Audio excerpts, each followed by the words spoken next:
Are you curious about getting into the investment property game? You've heard lots of podcasts and looked at all the social media posts about creating passive income through rental property ownership, but have zero idea how to get started? You have found the right video.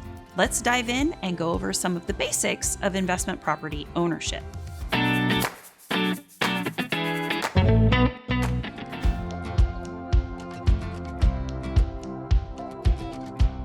First, you need to consider what type of investment property you want to have. Are you looking for long-term tenants in a single-family home or multi-unit property? Or are you thinking you may want to get into the short-term rental arena? Both are great options and have advantages and disadvantages. Are you going to manage everything yourself or hire someone? Consider the cost of your time to manage and maintain your properties, as well as negotiate and manage rental contracts and tenant issues. Also, consider the proximity of your rental properties to your personal residence. If you are retired, maybe you have the time and desire to manage things yourself. If you're still earning a regular income while building your passive real estate income portfolio, maybe it's better to hire a management company to run things for you. Of course, a management company will charge a fee, typically between 8 and 10% of your gross rents. Now make sure you read any property management contracts carefully and be sure to make sure you're only getting charged for fees on actual rents paid by your tenants. If, however, your properties are not located in close proximity to your primary residence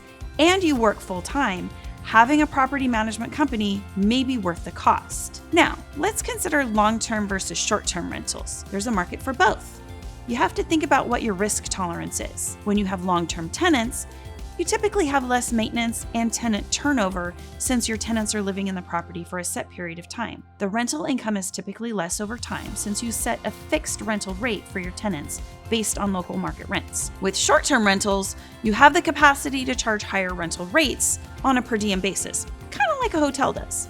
While the income potential is significantly higher, the cost of maintenance is as well. Once you decide on what type of investment property you want, it's time to think of location and financing. We will get into that in another video.